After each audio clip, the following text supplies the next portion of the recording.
Hey, welcome to Guitar Knobs, the guitars, gear, noise, and nonsense podcast, hosted today by these knobs. Hi, I'm Chris Graham.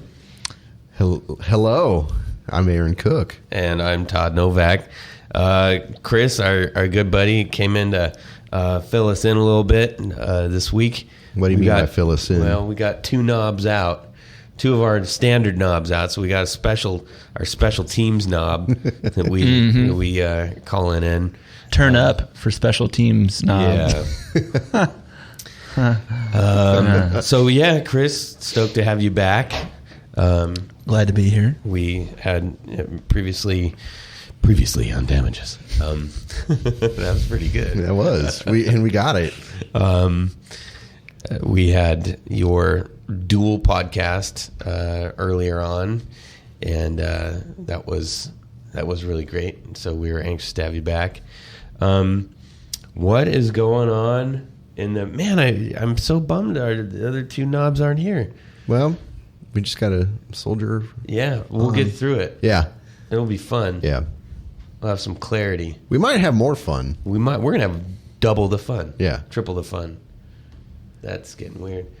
Aaron, what's going on with you, buddy? You know, holidays really kind of get in the way of things. So, the most that I have to report is actually last night I picked up my acoustic and was just trying to, I don't know, just get some chord progressions that I can maybe build upon and turn into a new song idea, but you know, just some days you just don't have it. The proverbial it. Yeah, man. Yesterday was one of those days. That's a sad day for you. Well, you know, it's I'm always curious. Like I swear to God that if I'm trying to write at night, it's not going to happen because it's like I'm already just wiped out from work, being a dad. You know, and then it's just like, and then I have a little bit of me time, and it's like, I got nothing left. Yeah. So what I'm going to do is quit my job. Sweet. Run away from home. And take... Be a pimp. Well, no. Be a hobo? Yeah, a hobo is more like it. Take a guitar with me and maybe a laptop and an interface and... That sounds like an awful I'm going to write pull a Bon Iver. write a full album, record it all across America, and then as soon as I'm done writing, I'll just go back home. And then try and find a new job. Yeah. Perhaps another family. That would be extra weird. I don't know that your real family would appreciate that very much. Well, they probably would be really mad at me for leaving in the first place. I think you need to rethink this plan. Well, yeah, it was just like a first pass at a plan. Okay. So I'm gonna. That's a bad first pass, brother. I know. The other thing is I could just like start waking up at 4:30 on a regular basis in the morning. Yeah. Just have not in the afternoon. Yeah, right. That'd be a good problem to have. You wouldn't have to quit your job, right? Yeah, I think they'd do that for you. Yeah. No, you actually bring up a really interesting point. I think I had to struggle to figure out when to play or when to write, when to practice. It took a while to get it down, but I have to do it late at night. That's the only time that I actually can do it. Fortunately, I'm a bit of a night owl, but because I've mentally put that in my head, I'm like, no, you're not going to just go crash on the couch and watch Premier League soccer all night long. Not that I do that, but maybe I do. But mentally, it's like, no, out of the shower, creative time. Which is not easy to do unless you kind of make it. It's just like anything. If you're you shower at night? Every morning and every night, man. I'm a clean MF. You shower twice a day? You better believe it. I say good for you. Well, yeah, I can't go to bed with a day's dirt on me. That's awful. Grind. And I don't want to go to work with a night's dirt on me. Do you have one of those fancy infinite water heaters? It's like Yeah, the I need on-demand. one. Tankless. I need one. Right. Yeah. I almost got one a I know, couple me years too. ago. As soon as this one goes out, that's what I'm getting for sure. You can take a shower all day long I know. and never run out of hot water. I know. That could be the best writer's block solution ever. My best Truth? thinking, I can't tell you how many times. I mean, I keep my phone in the bathroom now. Like, no, I'm not even joking. Because I'll be in the shower and boom, it's just like out of nowhere. You get like, It oh my flows. gosh, there was 2 verses in a chorus. Yeah, that just exactly. came out of my mouth Yeah. out of nowhere. Yeah, the shower. And you grab it and you jot it down. Yeah, this for me. I'm the exact same way. But there's also this other period where it's like hyper creative, and that's right before I'm about to fall asleep.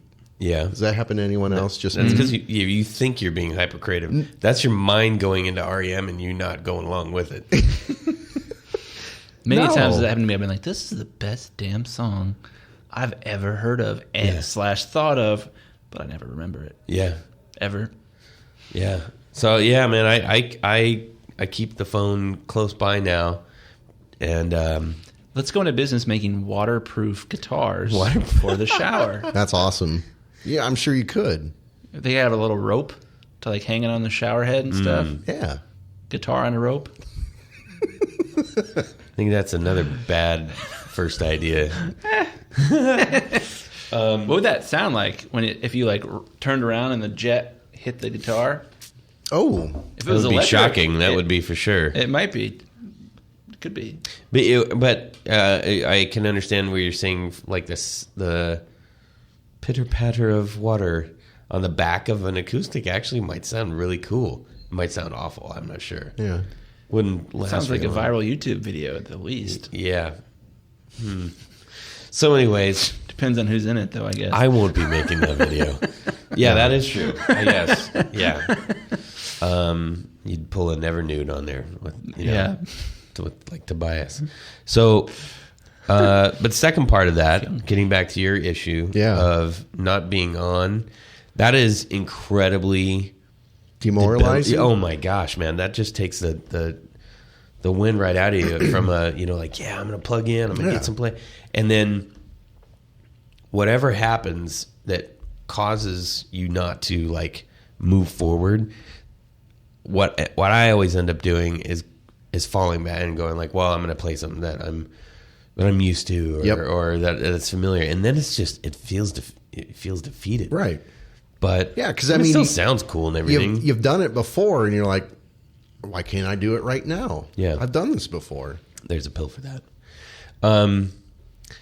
So what? So yeah, you got to figure out a way to get out of that jam. Chris, how do you deal with that? Also, we'd love to hear from how you knobs out there want to how you guys handle that too. Indeed. I handle that by not writing. Or by doing it like my youngest, my 4-month-old, loves it when I sing to her. So I've been writing while I sing to her, like put her down for a nap or something like that. And it's been nice. Something else that if I experience that more than one time, like maybe 3 times in a row, I will just completely just say, you know what, I'm gonna take a break for a couple, like maybe 2 or 3 weeks even. Yeah. And just not, instead of trying to force it and continuously like, feel like I'm failing or feel like, I'm it's so easy to let mental doubt creep in. If you're trying to if you're working on original stuff, or you're trying to get better at a technique, or learn certain aspects of playing, if you're practicing, I think that if you're practicing material that that's a good way to feel like you're being productive, and you're still learning muscle memory and little techniques and all that stuff, but it's not like out and out a straight line, like boom, I'm learning, or boom, I'm creating. You're still playing, which is cool. So I find it helpful when I limit myself. So I'm fascinated by the idea that like the Beatles, for most of for all their early stuff, only had 4 tracks to work with. So there were not infinite possibilities. at least in the studio. And so sometimes when I'm playing on a guitar trying to write, I'll say, all right, I'm going to capo on fret 5. I'm just going to make it work. Or I'm this song will start with a minor chord, and just kind of go from there and make myself stick there. Or when I write on the piano, I'm not good enough to play in anything but the key of C. So you write that on your piano? That's hardcore, dude. Sometimes, but I can only play the white keys. Like with a Sharpie. With a Sharpie, yes. When I write on my piano. Your piano's just filled with like self-doubt sayings. You're not good enough. White piano. That's interesting. I mean, one of the things too that might be limiting me is like over the last number of months, I've been really trying to get more into writing modally. So that becomes a little bit of a different challenge because I don't know necessarily which sound I'm going for. Sometimes I want it to be happy and I want it to be some sort of major-y type of mode. Sometimes I want it sad, but it's like, again, it's just like finding the right mode for the mood, the current mood. So a little bit of a challenge. Are you mostly writing stuff on guitar or bass? Guitar. Which is interesting because would you say you're 50-50? Half bass, half guitar? I don't know. Anymore, I don't know. I mean, for the first 10 years of my music career, I was pretty much all bass. I was playing guitar, but just for fun. But the bands I was in, I was always a bass player. And then I'm just thought, hey, I'll be a guitar guy. So yeah, I don't know. I feel somewhat equally comfortable on both at this point. Interesting. Do you ever try to write via bass? That you got. I've me. actually been starting to do that a little bit, Back which to- is really got me interesting. going. Back to basics. Oh man, Oof. I love the Boom, pun. boom. No, but yeah, that's an interesting thought. yeah, should do that. I'll try that. Yeah, that is one thing. Like if I start to get in a rut of everything I'm doing sounds like, very similar. I'm a rhythm guy, so most of my stuff usually is coming out pretty full sounding, I guess. Tons of bar chords and filling the space a little bit. But if I feel like it's starting to sound too much or too heavy chordy, then I will actually switch up to bass and try to write from there. Because a lot of times if I'm just by myself and I'm playing and I get heavy on the bar chords, you start to fill in things, right? To fill that actual space. If you're starting in with the bass, you're not trying to fill the sound as much as put in layers. Yep. So if you start with that bass and then come in with the guitar, that guitar probably isn't going to be big thick chords. You're going to get a little bit more selective with what you're doing. So that's something that I try to do anyways. The other thing I've been wanting to do, just to give it a whirl, is actually programming some drum beats that strike my fancy.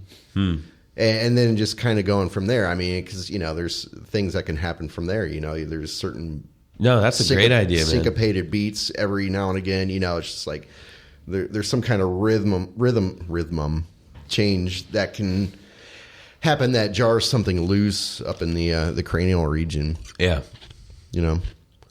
That's cool, man.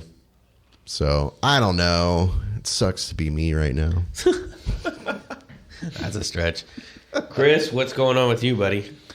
Not a ton. I've been, like I was telling you guys earlier, my grandpa inherited me when I was 14 years old, a Fisher 400 tube receiver with 30 watts per channel of tube amplification. It's a hi-fi set. And I've been listening to just tons of music lately. I've been using Tidal because it's subscribed to the lossless thing, so there's no MP3s. It's all CD quality at least. And It's been wild. Me and my wife have just been spending a lot of time listening to music because this tube amp sounds astronomically better than any other commercially available amp I've heard. That's not some kind of weird boutique thingy. But what speakers are you? How are you doing that? We've been using Bowers and Wilkins CDM1s. They are a very, very nice pair of smaller speakers from the 90s. They're delightful. So they're vintage-ish. Oh, man. They're British. So, vintage. Yeah, I'm trying to mash those two together. British. You're doing what I'm like. I get accused of that an awful lot, and now I know what it sounded like. Oh, jeez. Yeah. Anyways, it's been awesome. We've been listening to. What was the first thing you played?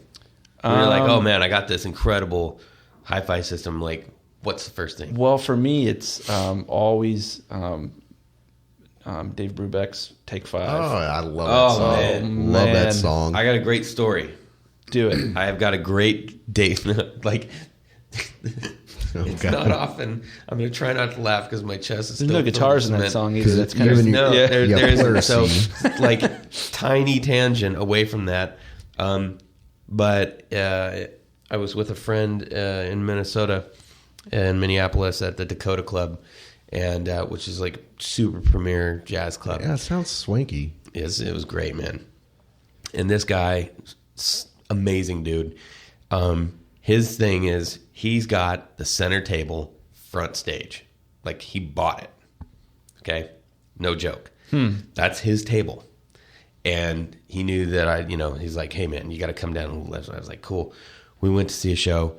Before this show starts, the announcer gets up and he says, you guys, and this is all like this is like people bought their tables and like they've been coming for years, and so it's like regulars. And he can hardly even talk. He's like, he's like shaking. He's like, I don't even know how to tell you this. And I'm going, this is going to be bad. Somebody died. Something happened.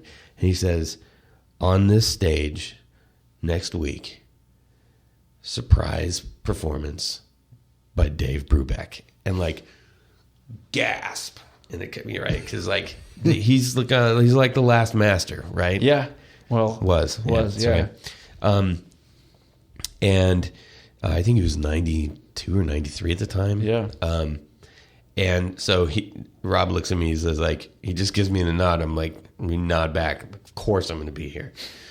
So a week later, I'm front and center. I am an arm's reach away from Dave Brubeck, and he's playing their whole set, and I was just like, it's like, what is this actually happening, right? And the guy's amazing, and he's that old. He's like this. You're hearing history, like right in front of you. Yeah. I mean, that was really incredible.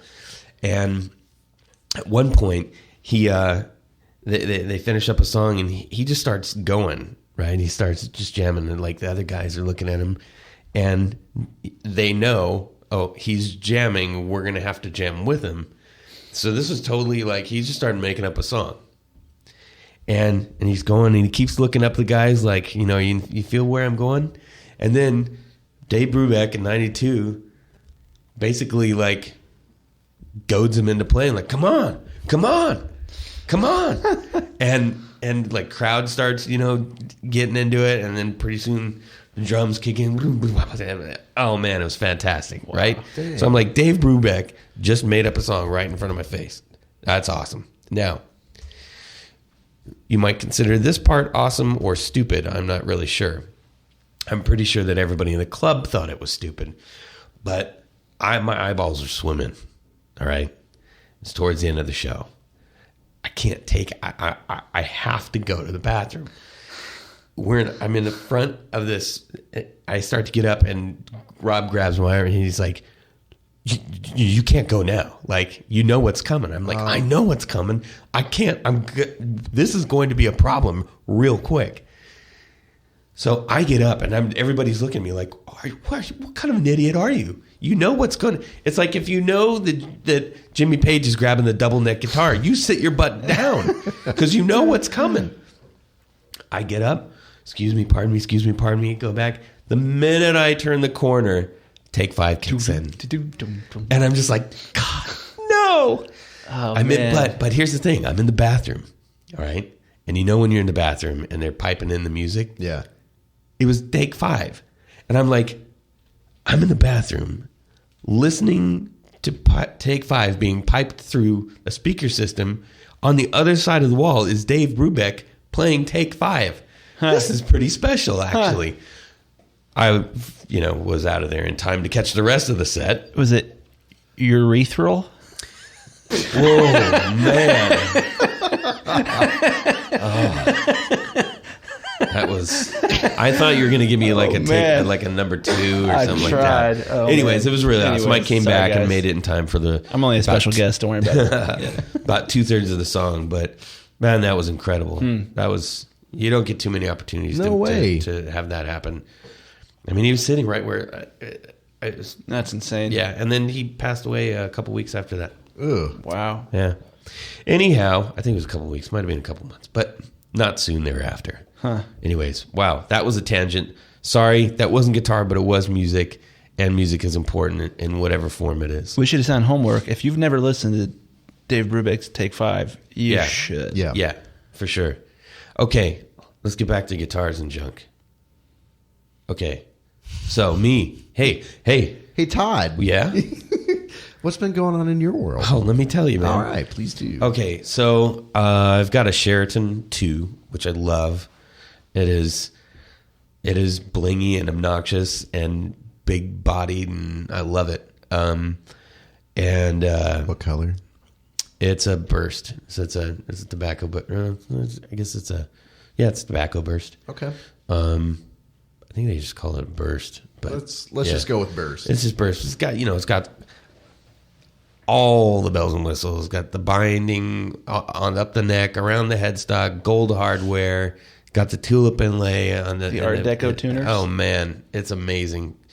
No, it's got gold Grovers on it. Okay, cool. And I love playing it. But there is this. If you put a paper clip on top of a speaker cabinet and then start playing some heavy bass. Oh yeah. This subtle, like high pitched rattle, like, and I was like, son of a bitch, what is this thing? Can I think? Yeah, we might have to edit that, but No way. still trying to figure that out if Apple's going to let us do that stuff. But anyways, it just sounds like something's loose. Now, if you've got a semi-hollow body or a hollow body, the idea of getting into the electronics to fix something is the last thing I can think of wanting to do. I love working on guitars and I love tinkering, and that is just a mess I do not want to tango with anytime soon. And I've looked in there with a flashlight so many times. I've done everything. I'm like, what is this making this noise? And I think I found it. Fortunately, it's not the electronics. On the Tune-O-Matic bridge that we're all very familiar with, there is a long, like almost like cotter pin that goes over the top of the screws. Yeah. To hold them in, I guess. I don't know where they're what going. that thing is for. Right. I don't know. And I believe, because I'll hit it, and it's only on it's weird because it feels like it only happens on certain frequencies. So there's a certain string like nope, yep, right? So let's see, G and B tend to really make it buzz. I don't know why. And so I'm hitting it, I'm listening, and then I grab a screwdriver and I hit it, and I put the screwdriver on that pin, and it stopped. And I was like, "You dirty little," like this has been plaguing me for years, and I've thought it was always the electronics, and I've just said, "Well, I'm just going to not pay attention to it," but I think I figured it out. So I'm I'm gonna what? Enter the chewing gum. Enter the chewing gum. No, actually, I think I've always toyed around with the idea of getting a roller bridge for that. It's just that it's does it have a Bigsby? Huh? No, it's just a stop tail. But I think I'm gonna get a roller bridge. I was looking at a couple different ones. Where did they go? Let's see. I spent so much time as a young 15-year-old. Yep. Like a Shaler roller bridge. Oh. Yeah. So I went to Stu Mac, and they got a couple different kinds. But they make a lot of them down there. Yeah. I like this. I'm looking at a locking roller bridge right now, which is kind of cool. It's got the so the saddles. I guess I was like, why is this a locking bridge? The difference between the Shaler one and this one, or Schaller, what is it? Shaler or Schaller? Let's have a fight on that. What is it? Schaller. So on the Schaller bridge, the actual rollers. This is the thing the strings pass over. That's right. By your hand. Right. So instead of having the wedge inset on the bridge, there's a little roller. So what I've heard about that too is that it is helpful for the sustain. I guess that's debatable, but if you have a really, like on my SG, the angle from the Tune-O-Matic bridge to the stop tail is really severe. I mean, to the point where the strings are almost touching the back of the Tune-O-Matic, right? Huh. So this supposedly it would help out with something like that, but it certainly wouldn't create a point for possible breakage or anything. Because I mean, if you think about it, you've got all that tension basically going on a edge, a knife edge. Right. I mean, I'm surprised guitar strings don't break more often than they do, to be honest. Stu Mac has a really cool Tune-O-Matic bridge. I don't know what it's called, but it's like a really obtuse angle. It's super, super thick and wide. And what's it called? I might just be thinking of a prototype. Because when I lived in Athens, like you would see all sorts of weird stuff floating around of like, this is something that Stu Mac made but didn't decide to market. I can't remember. Are you sure it's a roller bridge or just No, it's not a roller bridge. It is, okay. It is a because though. So let's see. Was it PV or Ibanez that worked? Well, okay, no. PRS. Sorry, I just named 3 different brands. There was a proprietary bridge that it's like a fixed bridge. There's a fixed yeah. And so you didn't have to intonate it. What I had it on one of my old guitars. I wish I could remember which one that was. But I thought that was actually kind of cool. And I think I've seen one on here that is similar to that. The one I saw was definitely fixed. Because the PRS has a fixed intonated tailpiece, right? I think so. Now we got to look at that. I'm going to sound like an idiot here. I mean, some of them, not all of them, obviously, but I don't see it on their website. You don't see that? No. What am I thinking of? It might have been. I think it was on Les Paul Jr.'s had them. And it was like a bridge and a tailpiece. Yeah. And it's intonated and grooved, and it's like, so you're not going to mess it up. Because I had an Ibanez that actually had that, and it was a SZ or SZ320, I think it was, and it was basically a Paul Reed Smith like copy. So I'm wondering if that's where they picked that up.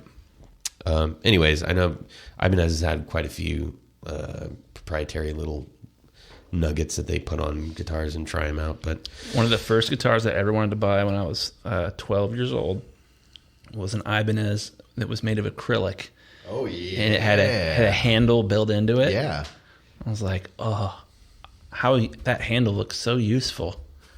I feel like I would use that. That feature alone, I ended up getting an Electra that had 2 humbuckers and a single coil in the middle, and push-pull knobs. So you could do coil tapping and... I was right. So the PRS, Paul Reed Smith, stop tail. So it's an intonated stop tail.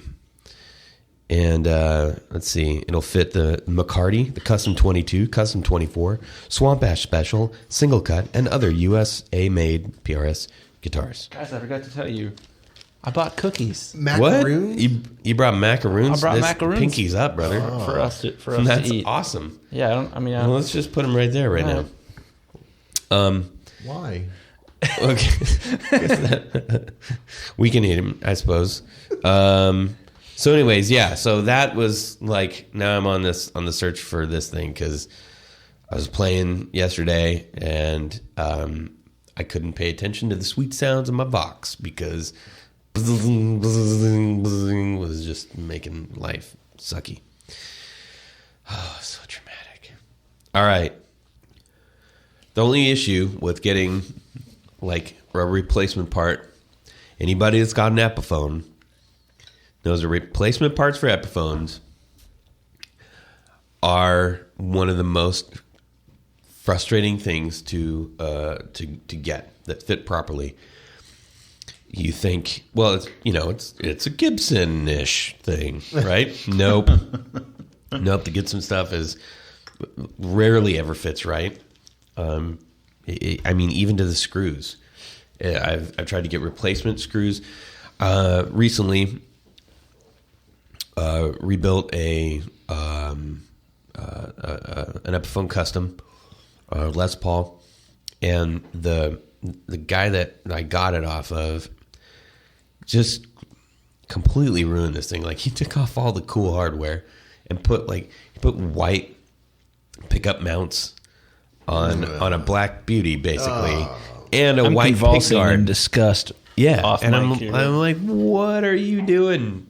The did a couple other really bad some things. People. Can we throw some more Arrested Development? Let's get as many for the rest of this. As many Arrested Development references as possible. That's a tall order. Come on. Hello, Michael. That's pretty good. Yeah, it was convincing. Goodbye, Michael.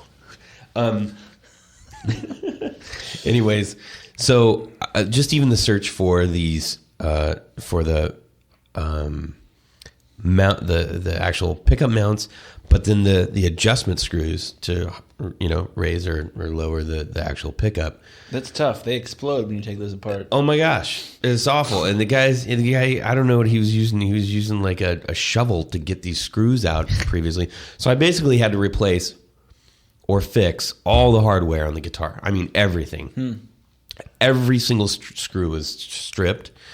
And I tried so many different places to find the right screws, and ultimately I had to go to the hardware store. And it still didn't really truly work right. But side note for our part of north of Columbus, Ohio. been there. Roush? No. Roush? Well, there's a Roush in in Worthington as well. Roush Hardware, which is a do-it-best hardware. Oh yeah. Oh, they actually pointed me there. They have the widest selection of small screws ever. I mean, they honestly must have 250 different types of teeny tiny screws. Crazy. Yeah, I was thinking of the Guitar Parts Center. I think it was Guitar Parts Online. I haven't been online. here before. Ooh, look Yeah. at that dragon. That's fierce. This is the one. I think this is the one that they just changed the name of. Wait, is it the Guitar Parts Source? I think it was Guitar Parts offline before Was it off? they upgraded. You know what I'm talking about, though. It's up by. No. Oh, This is a local place? yeah. Here in Columbus, Ohio. Let's see here. No, so they must. I know that they took on a new ownership, and I wonder if they have actually changed it completely. Guitar Parts Online, anyways. It's a place that I stumbled upon actually They supply a lot of the place. I know I can do it. I'm trying to steer and talk at the same time. That's why we're missing the Ministry of Information. I can't do both at the same time. Damn it. You made a huge, tiny mistake. Anyways, point being, all right, I'm going to get back to this. Point being, trying to buy things for an Epiphone can be real troublesome. And the idea of shucking out a whole bunch of dollars, waiting for it to get shipped, if it's not on Amazon, and it not sitting right, is got me. It's making me anxious. You know what you should do? Anxious. Just buy a new Epiphone. That's the second terrible idea you've had today. You mean like a second one? I'd get behind that. An additional one? Yeah. Oh yeah, okay. Yeah, I can get behind that, but I'm not going to replace it. No, who said anything about replacing? Well, I got to fix it still, man. I've always wanted to get sort of like a Sheridan, like a casino from the 60s, like Epiphone. Yeah. When I was in college, one of my friends had a 1963 Gibson double cutaway, like 333. It said P90s on it. Wow. 325 or whatever they're called. It was amazeballs. Yeah. Is that the one with the tone knob on it? The chicken head tone knob?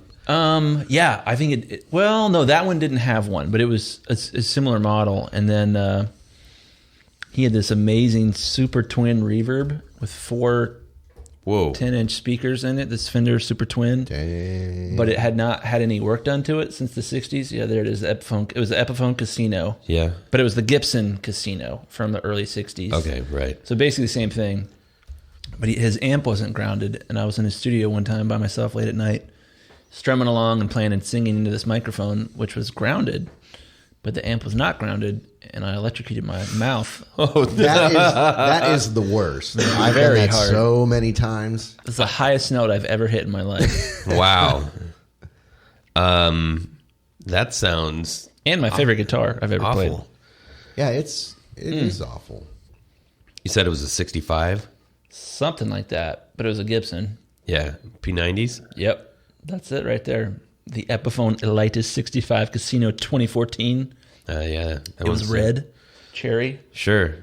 It was a sort of like, it was basically what Marty McFly played in the year 1955. Right. Now, was it the casino with the offset trapeze? Yes, it was. They had a trapeze. But so the casinos, let's see. Well, did it have a trapeze? Well, it definitely had a trapeze. I think it had a trapeze. You can get the casino off. Also comes with the. I could be wrong, but it comes with an offset trapeze too. At least I'm pretty sure That's that it I've right seen there. them. We're looking at pictures on the internet. The red one, Yeah, the black background. What? Maybe it's the dog ear, Riviera. 90s. Maybe the Riviera comes with. Yeah, maybe that's it. Let me see. That thing is so sweet. It addicted me to P90s. Yeah. The Riviera has got the offset trapeze on it. Oh, well, no. Okay, I see that now. It did not have the offset trapeze. Right. So, because you're talking about a casino, not a Riviera. Got it. It was delightful. That's neato. It was so much fun to play. I dig that. It like channeled the Holy Spirit when you'd strum it. It was amazing. Dude, I mean, a semi-hollow body guitar specifically, and I'm not saying all hollow body guitars. It does something. But yeah, man, the semi-hollow body, because it just fits so well. It just feels so good when you're the size of the body and the depth of the body and everything, and it punches you're you a little hearing bit. that chime. Yeah, you're getting a little bit of acoustic, but it's not a billowy one like a full hollow body, and your arm's not all jacked up because it's hanging out, Right? Like you're playing a dreadnought or something. And you physically feel it still. Yeah. You know? Yeah, I miss that. Thanks, guitar. Peter Frampton. Okay, so hey, let's get on to our topic of the week. How exciting! So we did Warmoth builds. Always fun. Yeah. We each did a Warmoth build, and we're going to talk about those real quick. Okay. Rochambeau for who goes first. Aaron, you win. So I don't know how to use the internet. What? And, well, you've seen what I've sent you, right? Yeah, you sent me. So, for those listening who can't see what Aaron sent me, he basically saved the web page, and sent it to me, but it sent every piece of the page, and all the code. So I don't know what you built. So you're gonna have to walk us through it. You can't open the HTML. It didn't have relative length. Yeah, it's got. You open that up, and then you click. No, you click on. Yeah. Oh, hey, it worked. It did have relative length. Well, but here's the problem. It wasn't black. So I mean, it should have been. That looks kick-ass. I know it's not. It's not. Yeah, too what bad. happened here? All right. So what I built, I started with the Jazzcaster body. Should we explain what you can do on Warmoth.com? Yeah, let's talk about it real yeah. quick. So for those who don't back know, up. Warmoth.com, Warmoth.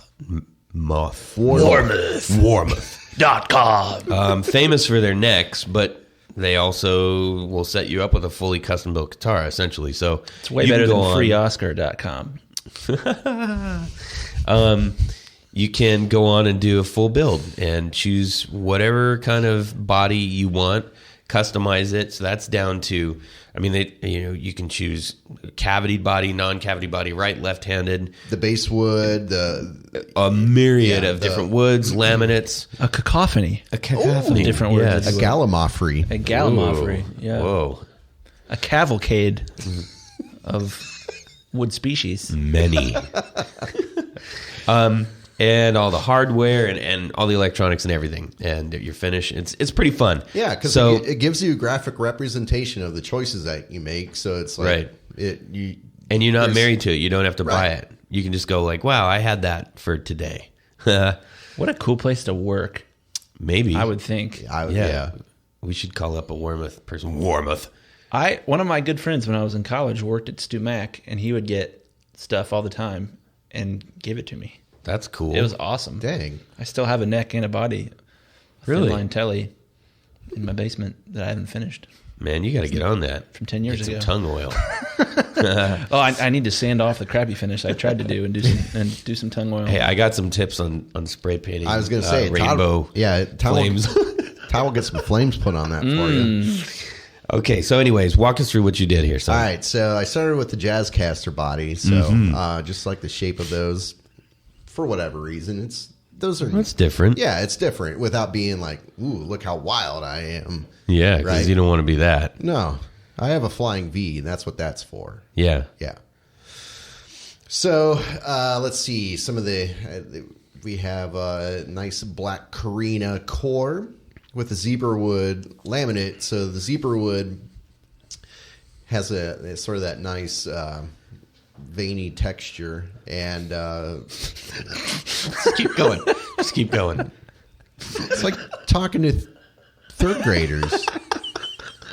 I looked over at Chris. All right, stripy. It's all Veiny. stripy. Do you like that? Oh, man. Okay. It's terrible. So the laminate is that. So the idea was to put like a translucent burst on it. So I put a blue burst on it. So your veiny wood has a blue burst. Don't make me laugh. My chest. Todd's got pleurisy. Oh, man. Wow. That was such a great opportunity. So good. So okay, can I? You get back to it. Go All for right. it. I apologize.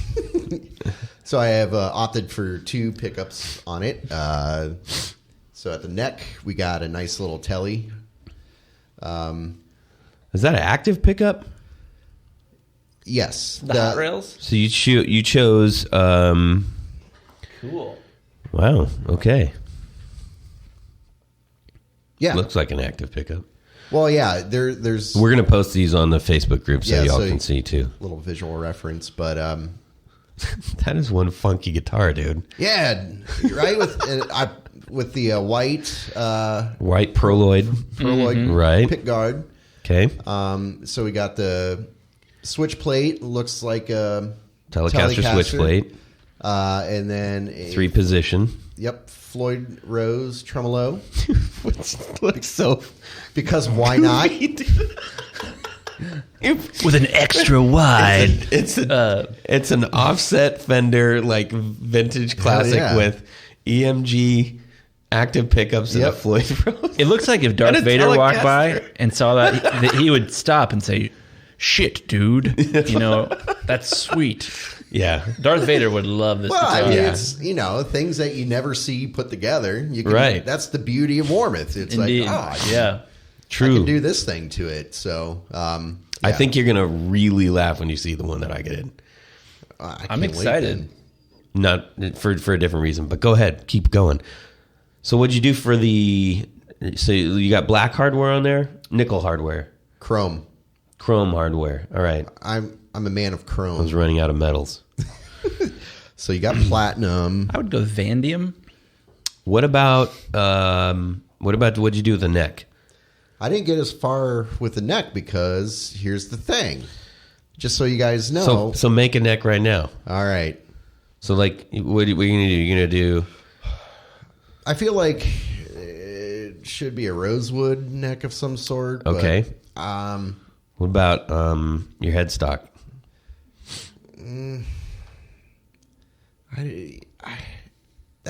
I would probably just Can you do a violin headstock? that. Like That'd be kind of awesome. I do the Oh, like, CBS Stratocaster because Burns guitars?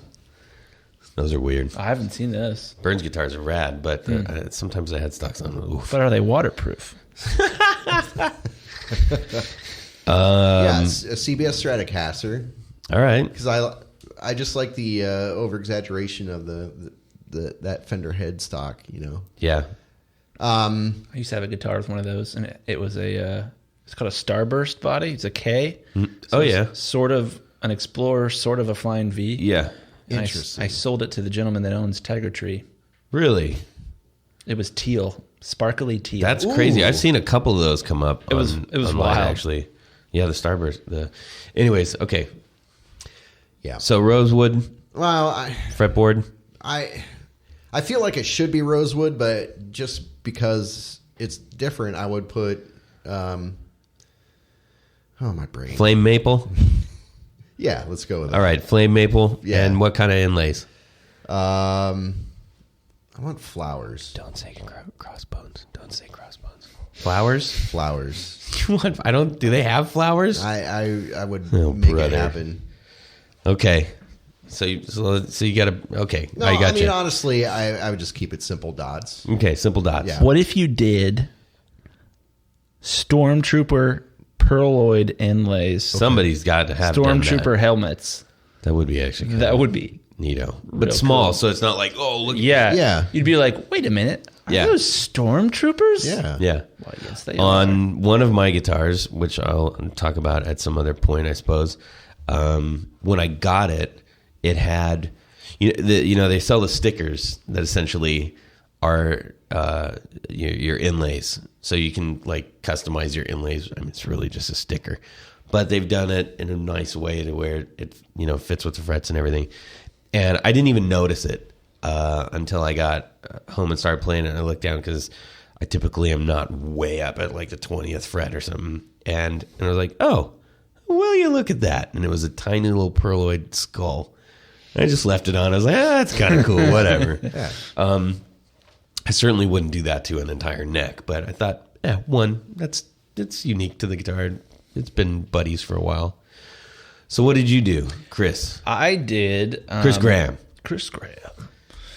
I did. Can you just start I'm gonna- referring to yourself in the third person? Chris Graham did. Chris Graham did this.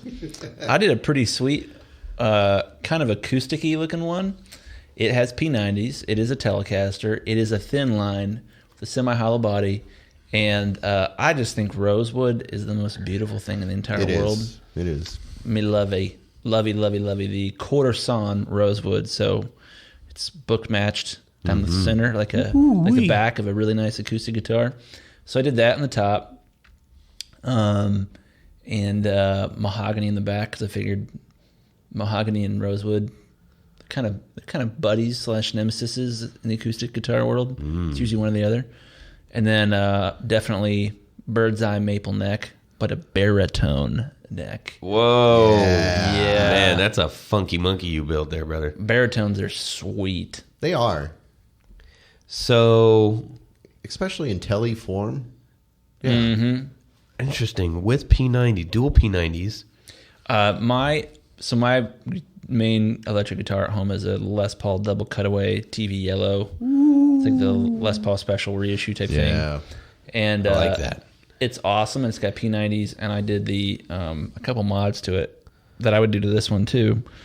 One is one of the pots is push pull, so that you can do in phase, out of phase with the two P90s. That gives a lot of variety, and it's weird. Wow, that was amazing. No one knows what that noise was. It was a small whale, but you can use the two volume knobs to get a crap ton of different tones, because as one pickup gets louder, its relationship to the other pickup causes some. I don't understand it. I'm a mastering engineer. I don't have any idea what's going on, but if you have them both full blast, it's a pretty bright, clear sound.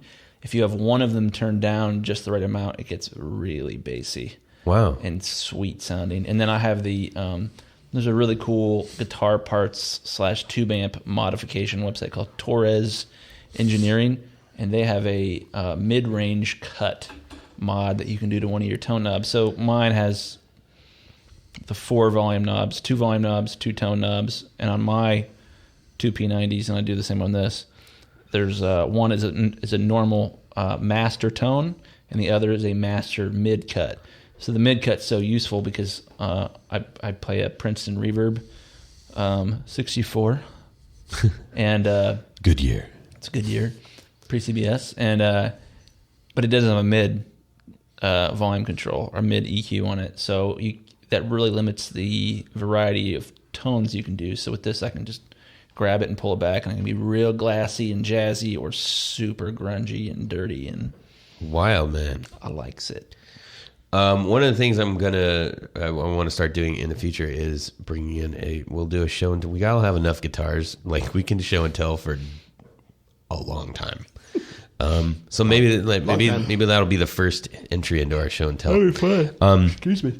So it looks like you did pearl binding on this too. Yeah, Cripes, dude. Sort of a Martin D45 looking thingy there. This one would certainly sound really interesting. You've got a lot of things that create very distinct variables. Well, and like I said last week, I think unique is better than good. Different is better than good. I like being weird. Yeah, I can dig that. Amen, brother. All right. So, Hey, Todd. yeah. Let's see your. Whoa. Oh man, that thing's crazy.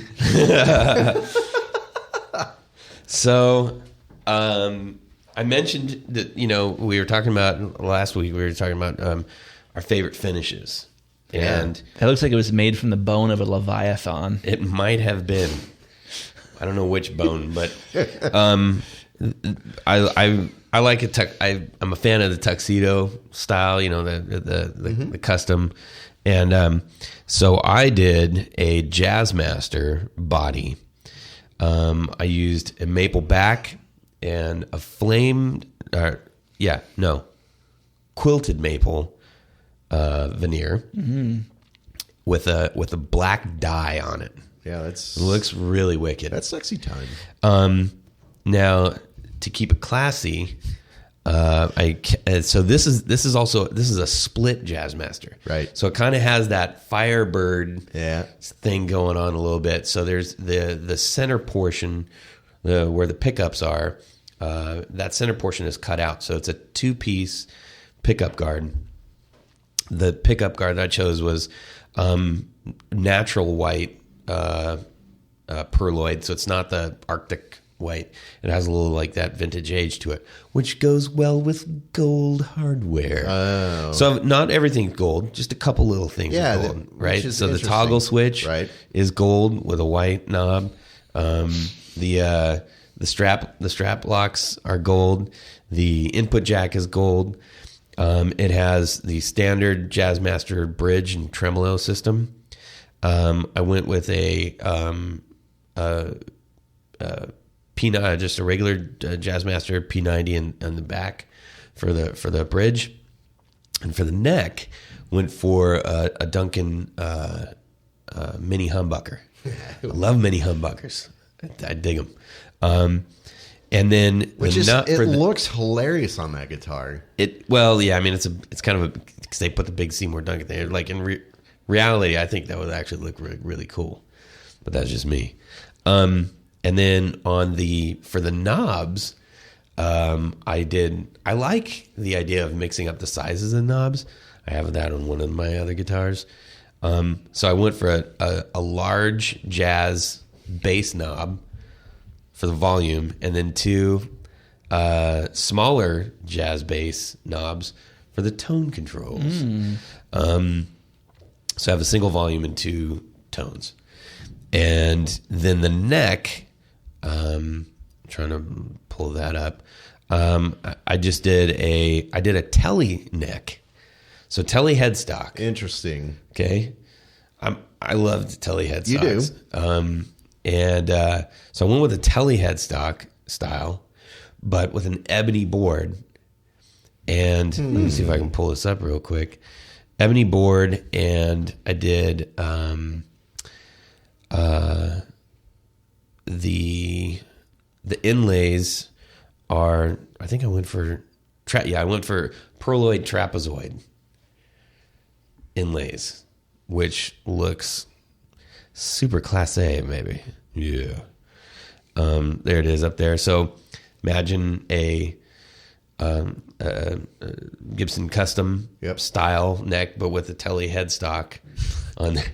Dude, we've done some funky guitars, but I think that would look so tight with that guitar, right? I mean, that would fit proper.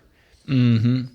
That would look really beautiful with ebony, not rosewood. Yeah. Ebony neck, right? And the same color, perloid inlay. Yeah, man. Okay, give that to me all day long. I think that'd be badass.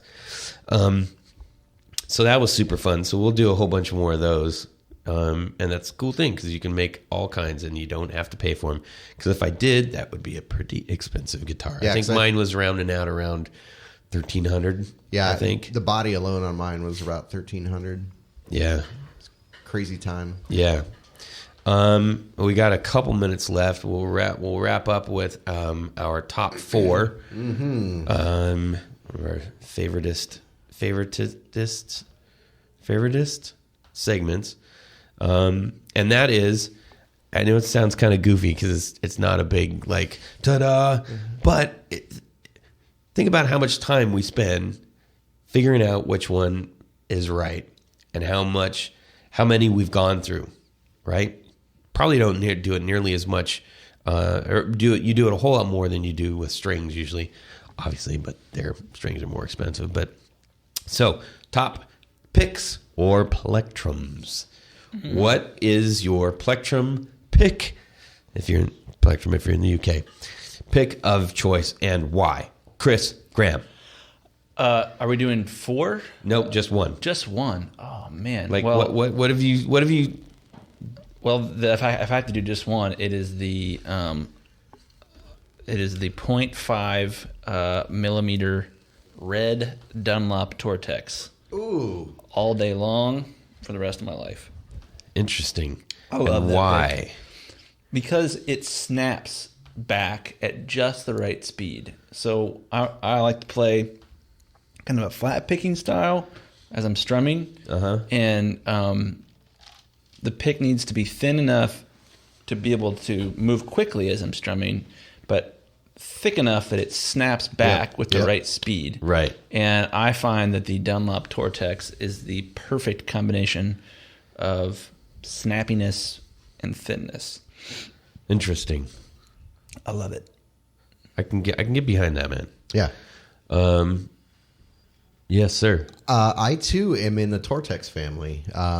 My typical one is the 1 millimeter for heavy strumming. I just like beating the shit out of strings. Yeah. And I feel like a thicker pick like that will do it. However, the other size or weight, if you will, that I use fairly often is also the 0.5 Good millimeter. pick. It's a great pick. So, yes. Dude, that is a thin pick. Yeah, but it feels good. It does. It's a good. It's got a nice kind of chalky texture Yeah, to it. that's too. what I love about it. Yeah. 'Cause I sweat for Yeah, no reason. Yeah, you do. I do. It's sweaty. Sometimes So, I but sweat if- for reasons Yeah. and no reasons. So yeah, it's like I never drop those things. This is true. So I was in a camp of using. Went through loads and loads of picks like usual, like we all do, and I toyed around with the Dunlops. But I always ended up having to like cut, kind of score my picks or something. Yeah. Because I play pretty hard, and picks go flying, and so I landed on my pick of choice for the last couple of years, which has been the Snarling Dogs brain picks, and these have this really unique texture in The website describes it as emery-like. Yeah, emery-like, which, I mean, it's it kind of has that same texture as some when you get a finer, a more expensive outdoor apparel and like the little zipper things on it have those What are really you fine talking little knobs. Oh, you mean You get like a good outdoor jacket and it's got the little tabs. Well, I don't. Yeah, the little rubbery deal. Yeah, and Oh, you're yeah. like, whoa, Yeah. what is this? Yeah. How did they get this fine of a texture? So it has this like perfect ratio of width of nub on the actual where you put your fingers. Mm-hmm. And the minute I picked it up, I was like, whoa, that's literally just sticking to my fingers. This is fantastic. So I'm trying to come up with the Baby Buster nub. Yeah. But I got nothing. Typically use, so I was using a 1 millimeter, and so like when I'm doing like more punk stuff, I mean, really digging into my telly on that thing. But I actually backed off from that a little bit and went to the black, which is the 88, 0.88 mil. For some of the other stuff I'm doing, which like if I'm doing like heavy strumming on my arch top or something, I use the 0.6 purple. But these are really great picks. I totally love them. I like buy them in bulk now. So, anyways, and they're more for some reason they're more expensive, which is weird. Like, Well, it's the emery-like gripping surface. it might be. And I don't know what a memory tip is. Yeah, I was just about to ask. Because I tell you what, Yeah, I grind these things down. Like the memory tips, I don't understand that. I'm going to read this out loud on the website. Snarling Dogs brain picks feature an emery-like gripping surface to prevent slipping and memory tips for accurate picking. Yeah. Yeah. That is some serious marketing shit, like bull shenanigans right there. Because they grind down like any other one. But the thing Memory is tips. that my picks don't go flying. So there. Okay. Anyways, all right. Thanks, Knobs, for doing this today. Yeah. It's awesome. Thanks, other Knobs out there, for listening. We totally appreciate you. And thanks for coming in on short notice, Chris. Yeah. My pleasure. Always And welcome. Thank you, Jay and Jeff, for the short notice of canceling on us today. Yeah, you dirty, rotten knobs. Oh, that's it for these knobs. Please join us on Facebook.com/groups/guitar knobs and tell us what you think and share your stories and guitar stuff along with ours. You can also find us at twitter.com/guitar_knobs and also at our website at guitarknobs.podbean.com.